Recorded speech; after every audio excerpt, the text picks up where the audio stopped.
back. Welcome to Emma Knows Money with Emma Foulkes and Erica Ramsey. Did you miss us? Did you miss us? I think they did. Yes. So during the break, Erica brought up Demi Moore, and she doesn't want us to Google her like she wants us to Google Hulk Hogan and umbrella insurance. You're going to tell us about Demi. I am, because it hasn't really been approached from an insurance standpoint. But this came up over the break. We were talking about homeowners insurance, and so one of the fallacies I run into often as an agent is that people assume that there's no risk if they are not physically present. Okay. So recently what happened with Demi Moore was she was traveling literally out of the country. I forget where, but she was outside the country, nowhere near her home, and her personal assistant threw a hella cool party, from what I understand, at her home. I don't know if it was with or without her permission. I don't know have those details, but evidently it was pretty amazing, and someone fell in the pool, and unfortunately the person passed away. So I read about that, and that was, I forget when, I think it was sometime last year. I read about that in the media, and my first thought was, she's going to get sued. And sure enough, guess what happened? Recently they announced that the family of the person who is now deceased, unfortunately, is coming after her as part of the lawsuit.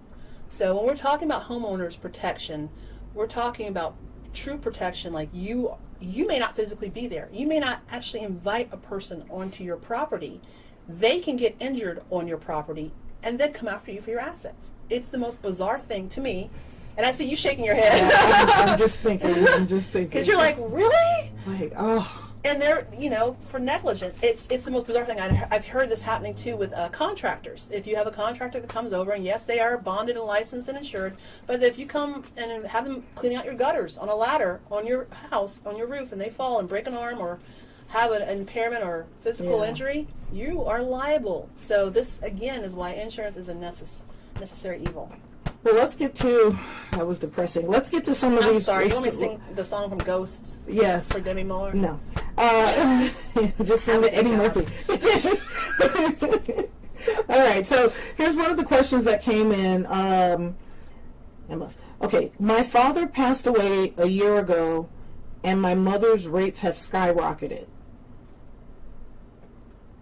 Forget about the rest of that part of that question, but it's some filth about the insurance companies. Is that fair? I won't touch the fair part because a lot of stuff is not fair, but I will share this with you. I actually had that happen to one of my clients where she herself was the widow.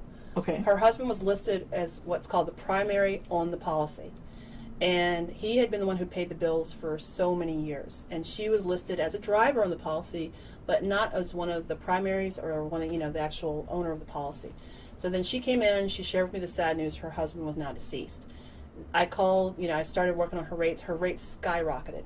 Seriously? Seriously. She was not listed as a primary on the policy. So she didn't have what's called an insurance score, so to speak. Even though she was like a driver? She was a driver. And it would have been the same scenario if it was his kid. It would be the same if the kid had been on the policy, was not the actual policy holder. The insurance company was not giving her the best insurance score because technically she had no history of having that policy in place. She was not paying for that policy. She was not the one carrying the coverages. She was just listed. What should married couples do so that they're both getting a score? Have them both listed as the listed, or what they call the primary, the listed insured on the policy. So instead of, if you look at your policy and it says policy holder, and then underneath it says listed drivers. Okay. You should both be policy holder. Okay. It should be Emma Foulkes and what's your wife's name? Patrina Bloodworth. And Patrina Bloodworth. It should be listed as the policy holders. Okay. Okay. And also, your insurance companies, no matter what your domestic situation,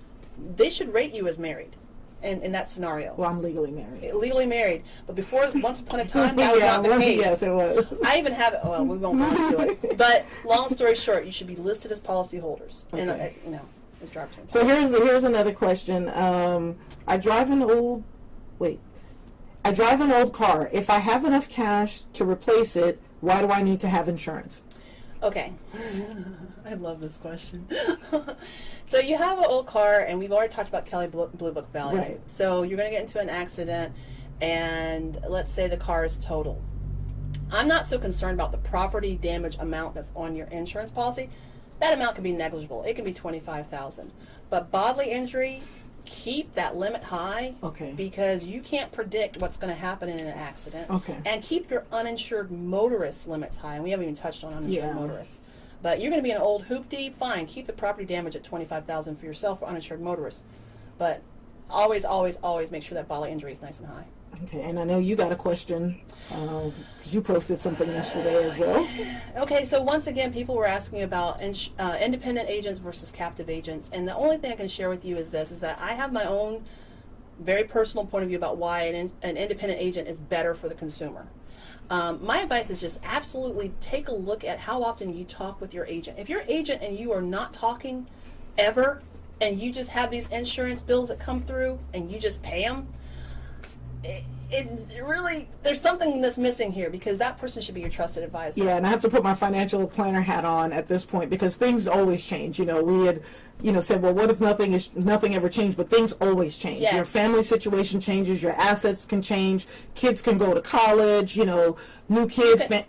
Things are always changing. So your insurance agent is one of the many people that needs to know actually what's going on in your household. Did you get new jewelry? Do you need another policy for that? We can go so many directions. After Christmas or Festivus or whatever you celebrate in your household, Yes. if you're not calling your insurance agent because you got your new piece of art, your new gun, your new jewelry, Yes.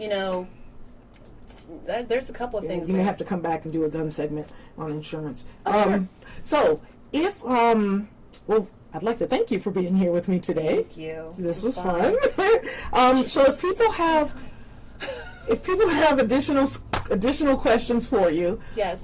or they want to get a quote, let's say they do want to kind of shop around and see, who else is out there and Yep. look at some of these other insurance companies, how can people reach you? What's your email address? Oh, sure.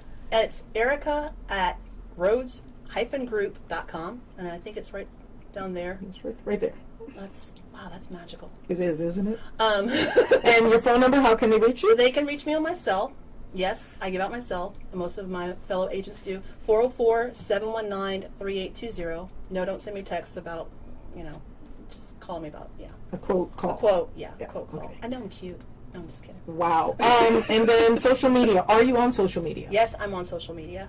I'm on Erica, Your Insurance Agent on Facebook, and I'm also on Twitter, and I'm just going to point because I can't remember off the top of my head my Twitter handle.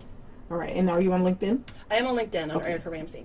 All right. So that'll be down there as well. Well, Erica, thank you so much. And this was exciting. I know insurance is not, a sexy topic, but it is a necessary evil. And my thing with insurance is it's always important to know what you have Yes. before you need it. Yes, So absolutely. this is Emma Foulkes with Emma Knows Money, and thanks again for joining us. Thank you for having me.